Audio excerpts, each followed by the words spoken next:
الحمد لله نحمده ونستعينه ونستغفره ونعوذ بالله من شرور أنفسنا ومن سيئات أعمالنا من يهد الله فلا مضل له ومن يضلل فلا هادي له وأشهد أن لا إله إلا الله وحده لا شريك له وأشهد أن محمدا عبده ورسوله أما بعد فأعوذ بالله من الشيطان الرجيم بسم الله الرحمن الرحيم يا أيها الذين آمنوا اتقوا الله وقولوا قولا سديدا صدق الله مولانا العظيم وصدق رسول النبي الكريم. السلام علیکم ورحمۃ اللہ وبرکاتہ. آج جس قرآن کی آیت مبارکہ سے میں نے یہ جمعہ کا خطبہ شروع کیا ہے وہ ہے سورہ احزاب کی ورس نمبر 70، جہاں پہ اللہ رب العزت فرماتا ہے کہ اے ایمان والو اتق اللہ، اللہ سے ڈرو، اور وقولوا قولا سدیدا، سچ اور حق کی بات کرو. سب سے پہلے تو میں نے یہ جو آیت کریمہ ہے اس وجہ سے میں نے اس کی تلاوت کری ہے کیونکہ ایک حدیث آج میری نظر سے گزری تھی، جس حدیث میں یہ حدیث جو ہے حضرت سیدنا ابو ہریرہ رضی اللہ تعالیٰ عنہ سے یہ روایت مروی ہے، اور امام ترمذی نے اپنی کتاب سنن ترمذی میں اس کی نقل کری ہے. آپ فرماتے ہیں کہ نبی کریم صلی اللہ علیہ وآلہ وسلم خاتم النبیین فرماتے ہیں یأتی فی آخر الزمان رجال یختلون بالدین یلبسون للناس جلود الدانی من اللین السینتهم احلی من السکر وقلوبهم قلوب الذئاب یقول اللہ تعالی ابی تخترون ام علی تجتریون فوعزتی لا اباعثنا علی اولئک فتنة تد الحلیم حیران. آپ صلی اللہ علیہ وآلہ وسلم فرماتے ہیں کہ آخر الزمان میں ایسے لوگ آئیں گے جو لوگوں کو دھوکہ دیں گے، یختلون بالدین، دین کے ذریعے، ظاہری طور پہ یلبسون للناس جلود الدانی من اللین، پہنیں گے وہ ایسے لباس جو دردرے ہوتے ہیں، تو رف جیسے پہنتے ہیں، دیٹ از ناٹ کمفرٹیبل، ٹھیک ہے، سادہ لباس، سخت لباس پہنیں گے اپنی عاجزی دکھانے کے لیے. السینتہم احلی من السکر، ان کی جو زبان ہے، ٹھیک ہے، وہ شکر سے بھی زیادہ میٹھی ہوگی. لیکن قلوبہم قلوب الذئاب، لیکن ان کے دل جو ہوں گے وہ دل بھیڑیے کے ہوں گے. اللہ اکبر. اب آپ دیکھیے یہ حدیث میری نظر سے جب گزری تو میں نے یہی سوچا کہ دیکھیں میں کوئی بڑی عالمہ نہیں ہوں، نعوذ باللہ، نہ میں کوئی اپنے آپ کو کوئی عظیم ایک اسکالر سمجھتی ہوں. میں ایک عام سی انسان ہوں جو اپنے آپ کو طالب علم کہتی ہوں، اور انشاءاللہ تا قیامت تک طالب علم ہی رہوں گی اور علم ہی بننا چاہتی ہوں اور رہنا چاہتی ہوں. ٹھیک ہے، اللہ تعالیٰ تکبر سے، ریاکاری سے، غرور سے اللہ تعالیٰ ہم سب کو محفوظ فرمائے. لیکن یہ میں نے حدیث جب پڑھی اور جب میں نے اس کے اوپر سوچ اور غور کیا تو مجھے خیال آیا کہ آج کے لیے یہ حدیث کتنی ضروری ہے، کیونکہ آج کل اکثر ایسا ہم دیکھتے ہیں، ٹھیک ہے، کہ لوگ جو ہیں یہ دین کے لیے ذکر کرتے ہیں. کتنے آپ کو لٹرلی میں ایک ایریا میں ایک نہیں 10 سے زیادہ 100 عالم دین آپ کو ملیں گے. ہر بندہ اپنے آپ کو دین کا ٹھیکیدار کہتا ہے، ہر بندہ، حتیٰ کہ ہر گھر میں ہر فرد اپنے آپ کو دین کا ٹھیکیدار کہتا ہے، چاہے وہ ہیڈ آف دا فیملی ہو، چاہے وہ بچے ہوں، چاہے وہ بوڑھے ہوں، ہر بندہ کہے گا کہ جی میرے سے بڑا دیندار نعوذ باللہ اس دنیا میں کوئی نہیں. ٹھیک ہے، اور آپ یہ دیکھیے یوٹیوب اٹھائیے، فیس بک اٹھائیے، ٹک ٹاک اٹھائیے، انسٹاگرام اٹھائیے، جتنے بھی سوشل میڈیا کے اکاؤنٹس ہیں سب کے اٹھائیے، اور آپ دیکھیں گی ایک چیز کہ آج کل کے جو عالم دین ہیں وہ لڑائی جب لڑتے ہیں ایک دوسرے سے، نعوذ باللہ، وہ تو وہ بولتے ہیں نا نعوذ باللہ، جو جو جو برے لوگ ہوتے ہیں، جو گنڈے بدماش ہوتے ہیں، ان کو بھی وہ پیچھے چھوڑ دیں گے گالیوں میں. نعوذ باللہ. کہنا تو نہیں چاہیے لیکن یہ در حقیقت ایکچولی میں ہو رہا ہے. اکثر کبھی اگر میں نے سنا ہے، میں کوئی سپیچ سن رہی ہوں تو کوئی عالم دین بیٹھا ہوا ہوگا اور وہ دوسرے فرقے کے عالم دین کو گالیاں دے رہا ہوگا، باقاعدہ گالیاں ہیں، اور اس کے جتنے بھی اسٹوڈنٹس ہوں گے، جو اس کے پیروکار ہوں گے، جو اس کے طلباء ہوں گے، جو اس کے مرید ہوں گے، وہ سب بیٹھ کے ادھر سبحان اللہ، اللہ اکبر، واہ ماشاء اللہ. یعنی کہ خدا کا خوف کریں، خدا کا خوف کریں. یہ تھوڑی ہے کہ آپ لوگ یا ہم سب نے گھاس کھائی ہوئی ہے، ہم نے یعنی کہ ہم نے روٹی کھائی ہے، گھاس تو نہیں کھائی ہے، کہ ہمیں اتنی عقل اور اتنی سمجھ نہیں ہے کہ ایک شخص جو گالیاں دے رہا ہے وہ کیسے دین کا ٹھیکیدار اور دین کا وہ پہرے دار ہو سکتا ہے. ٹھیک ہے، تو ہمیں بھی اپنے جو لیڈرز ہیں، جو ہمیں اپنے استاد چننے ہیں، جو ہمیں اپنے رہبر چننے ہیں، جو ہمیں اپنے رہنما چننے ہیں، وہ بھی ہمیں ذرا سوچ سمجھ کے چننے ہیں نا.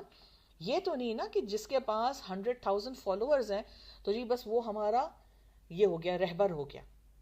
ٹھیک ہے، یا جس کے پاس جو ہے سب سے اونچی آواز ہے وہ ہمارا لیڈر ہو گیا، یا جس کے پاس سب سے بڑی گاڑی ہے وہ ہمارا لیڈر ہو گیا، یا جو ہے بیرون ملک سب سے زیادہ سفر کرتا ہے وہ ہمارا لیڈر ہو گیا. ٹھیک ہے، یعنی کہ ہم لوگ نہیں، ہم نے اپنے جو ریزننگز رکھے ہوئے ہیں، جو ہم نے ڈیفینیشنز رکھے ہوئے ہیں to choose and to follow a religious leader are ludicrous, literally ludicrous. ہمارے لیے وہ لیڈر اچھا ہے جس کے سب سے زیادہ فالوورز ہوں، چاہے اس نے پے کر کے. ڈو یو نو کہ یہ جتنے بھی ایپس ہیں، چاہے یوٹیوب ہو، فیس بک ہو، ٹک ٹاک ہو، اسنیپ چیٹ ہو، انسٹاگرام ہو، جو کچھ بھی باقی میڈیمز ہو، ان سب میں لوگ پے کر کے اپنے فالوورز بڑھا سکتے ہیں. Did you know that? Obviously you know that. ٹھیک ہے، تو جس کے پاس سب سے زیادہ پیسہ اس کے پاس سب سے زیادہ فالوورز. کم آن. تو یعنی کہ بس پیسے کے بلبوتے پر جس کے پاس جو زیادہ چیخا چلائے، یا جو جتنے زیادہ معجزات دکھائیں، جتنے زیادہ گالیاں دے، جی یہ شخص جو ہے وہ ہمارا لیڈر ہے کیونکہ اس کی آواز سب سے زیادہ اونچی ہے. فور کرائنگ آؤٹ لاؤڈ، کم آن. ہوش کے ناخن لیجئے. اگر ہم اپنے لیڈرز کو صحیح نہیں چن پائیں گے، کیا آپ کو ایک بات معلوم ہے؟ Very basic thing. جب مسجد میں بھی آپ کسی امام کو چنتے ہیں، امام کو کسی کو رکھتے ہیں جس کے پیچھے آپ نماز پڑھیں، اس کے اوپر بھی ہمیں تحقیق کرنے کے اوپر حکم دیا گیا ہے.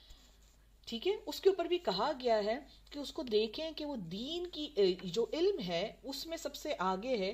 وہ فحاش نہیں ہونا چاہیے، وہ بدکار نہیں ہونا چاہیے، وہ زانی نہیں ہونا چاہیے، وہ بد کردار نہیں ہونا چاہیے، وہ چوری چکاری میں نہ پڑا ہو، وہ گناہ کے کام میں نہ پڑا ہو.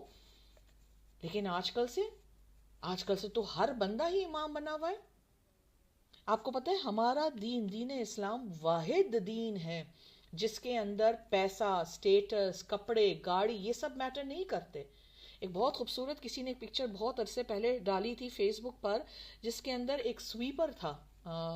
ٹھیک ہے، وہ نماز لیڈ کر رہا تھا، اس کے پیچھے ڈاکٹر کافی جو علماء دین تھے وہ تھے، اور اس میں لکھا ہوا تھا کہ یہی ایک دین ہے جو حق ہے، جو انسان کو اس کے تقوی کے اوپر چنتا ہے، جو اس کی پرہیزگاری کے اوپر چنتا ہے، جو اس کی نیکیوں کے اوپر چنتا ہے. لیکن آج کل ہم جس دنیا میں رہ رہے ہیں، نعوذ باللہ، ہم تو الٹے ہی چل رہے ہیں.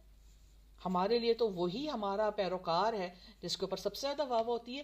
میں نے باقاعدہ سپیچز سنی ہے کہ عالم دین بیٹھ کر ایک دوسرے کو گندی گندی گالیاں دے رہے ہیں اور لوگ ان کی واہ واہ کر رہے ہیں. کیا ہو گیا ہے؟ تو اگر مجھے بتائیے کہ اگر ہماری امت کا یہ حال آج ہے کہ ہم برائی کے اوپر واہ واہ کر رہے ہیں، ہم برائی کے اوپر تحقیق نہیں کر رہے ہیں، ہم لوگوں کے حرام کے اوپر ہم سوال نہیں اٹھا رہے ہیں، تو پھر فلسطین والے معاملے تو ہوں گے. کیونکہ ہم خود اپنی زندگی میں حق اور سچ کے لیے تو کھڑے ہی نہیں ہو سکتے، تو پھر ایسے لوگ تو پیدا ہوں گے. اس لیے تو کہا گیا نا آپ صلی اللہ علیہ وسلم نے کہ آخر الزمان میں بہت سے ایسے کذاب پیدا ہوں گے جو نبی کا بھی دعویٰ کریں گے، امام مہدی علیہ السلام کا بھی دعویٰ کریں گے. کیسے پیدا ہوں گے؟ ہم نے ان کو پیدا ہونے دیا ہے نا. کیونکہ ہم ہر برائی کو، ہر بدکاری کو، ہر بد عمل کو، ہر بد فعل کو ہم نظر انداز کرے جا رہے ہیں. ہمارے نزدیک وہی اچھا ہے جس کے پاس ظاہری دولت ہو، جو ظاہری صاف نظر آئے. ایک سیریل کلر کے پاس، آپ کبھی سیریل کلرز کی، ٹھیک ہے، آپ کبھی ان کی بایوگرافیز اٹھا کے دیکھیے، آپ دیکھیے کہ کہیں بھی سیریل کلرز کے جو فیملیز تھے، کیا ان کو معلوم تھا کہ وہ سیریل کلرز کے ساتھ رہ رہے ہیں؟ نہیں معلوم تھا. ٹھیک ہے، ویسی کوئی بدکار کی شکل پہ نہیں لکھا ہوگا کہ وہ بدکاری کرتا ہے، یا جھوٹ بولتا ہے، یا قتل کرتا ہے. لیکن ہمیں شعور ہے، ہم اتنا تو دیکھ سکتے ہیں یا کوشش تو کر سکتے ہیں. کیا ہم قیامت کے دن جا کے اللہ کو یہ کہیں گے؟ یہ تو وہی والی بات ہو گئی کہ شیطان جو ہے، ایک حدیث میں آتا ہے کہ شیطان کھڑا ہوگا جہنم کے گیٹ میں، اور ہر شخص جاتے ہوئے کہے گا کہ یا اللہ تعالیٰ، اس نے مجھے بہکایا تھا، اس کے کہنے پہ میں آیا تھا. شیطان کہے گا یا رب، اگر یہ تیری نہیں سنتا تھا تو میری کیسے سنے گا؟ وہ تو ہٹ جائے گا. ویسے ہی ہم لوگ کیا سمجھتے ہیں کہ ہم لوگ قیامت کے دن کھڑے کر کہیں گے یا اللہ، ہمیں نہیں پتا تھا، ہم تو اپنے امام کے پیچھے کھڑے ہوئے تھے، جو انہوں نے کیا ہم نے وہی کیا. کیوں؟ ایسا تو نہیں چلتا ہے. حتیٰ کہ آپ کو پتا ہے کہ بچوں میں بھی جب تک کہ آپ بلوغت نہ آپ کو ہو جائے، آپ بالغ نہ ہو جائیں، تب تک کہ آپ کے اوپر کوئی گناہ نہیں ہے، کیونکہ آپ وہ ساری چیزیں بغیر شعور کے کر رہے ہیں. لیکن جب آپ میں شعور آ جائے تو پھر آپ لوگ اپنے گناہوں کے لیے، اپنے عمل کے لیے جواب دہ ہوں، چاہے بلوغت 10 سال میں ہو یا 25 سال میں ہو. ٹھیک ہے، تو یہ بات آپ لوگ اپنے ذہن میں رکھیے اور اس بات کو آگے پھیلائیے اور ہر چیز کی تصدیق کیجیے. کیونکہ آج ہم گھرے ہوئے ہیں ایسے لوگوں سے جن کے بارے میں رسول اللہ علیہ الصلوۃ والسلام نے فرمایا ہے، ٹھیک ہے، السینتہم احلی من السکر وقلوبہم قلوب الذیاب. ان کی زبانیں جو ہوں گی وہ شکر سے زیادہ میٹھی ہوں گی، لیکن ان کے دل بھیڑیے والے ہوں گے. تو ایسے لوگ ہمیں کدھر لے کر جائیں گے؟ ٹھیک ہے، تو یہ جو ہے، یہ اس بیماری جو ہے یہ ریا ہے، ریاکاری ہے، کہ دین کو میں دکھاوا. آپ صلی اللہ علیہ وسلم خاتم النبیین نے فرمایا ہے کہ اخواف ما اخاف علیکم الشرک الاصغر. ٹھیک ہے، سب سے زیادہ میں جو تم لوگوں کے لیے ڈرتا ہوں وہ ہے چھوٹا شرک. اس کے اوپر صحابہ کرام نے فرمایا یا رسول اللہ صلی اللہ علیہ وآلہ وسلم، وہ کیا ہے چھوٹا شرک؟ آپ صلی اللہ علیہ وآلہ وسلم نے فرمایا الریا. اللہ اکبر، الریا، سمپل، ریاکاری، دکھاوا، شوبازی، بڑی بڑی محفلیں، بڑی بڑی سپیچز، بڑے بڑے لوگ، بڑے بڑے پھول، بڑی بڑی سب کچھ، باتیں بھی بڑی بڑی، لیکن اصل ان کا حال دیکھیں تو کافروں سے بھی بدکار، کافروں سے بھی برے، اپنے ہی گناہ میں مبتلا، اپنے ہی برائی کے اندر دھسے ہوئے. جو اپنی ہی گناہوں میں، اپنے ہی برائی میں دھسے ہوئے، وہ دوسروں کو کیا لیڈ کریں گے؟ وہ خود اپنے معاملات صحیح نہیں کر سکتے، وہ آپ کے معاملات کہاں سے صحیح کریں گے؟ ہم ایسی دنیا میں آج ہیں، ایسے وقت میں آج ہم ہیں کہ جہاں پہ قرآن کو وائرل ویڈیوز کے لیے یوز کیا جا رہا ہے.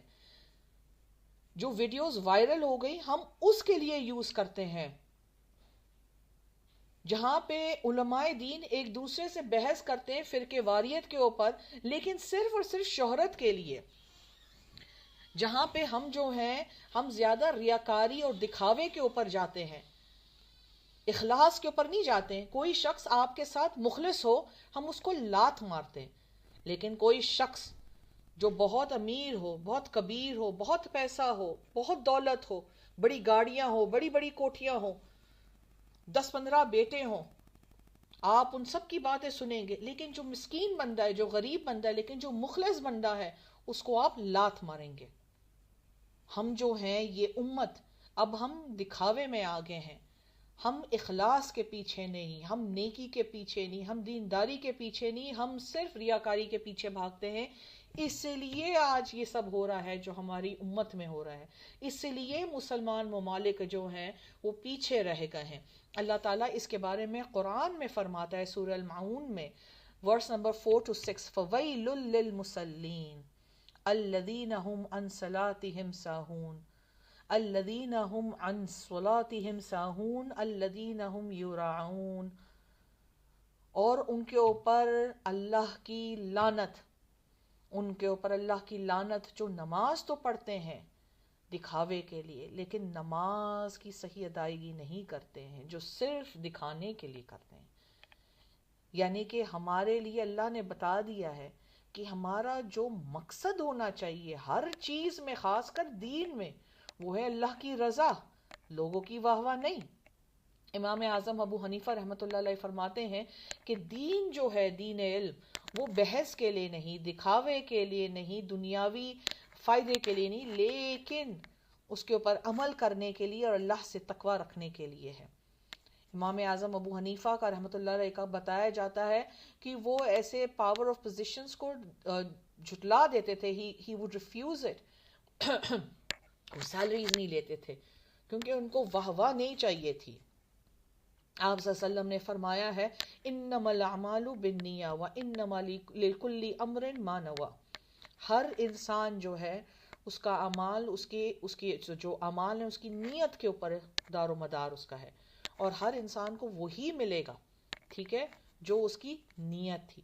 اس لیے میں آپ سے بھی اور خود سے بھی میں یہ سوال کرتی ہوں کہ کیا ہم لوگ جو کام بھی کر رہے ہیں، کیا ہم اللہ کی رضا کے لیے کر رہے ہیں یا دنیا کی واہ واہ کے لیے؟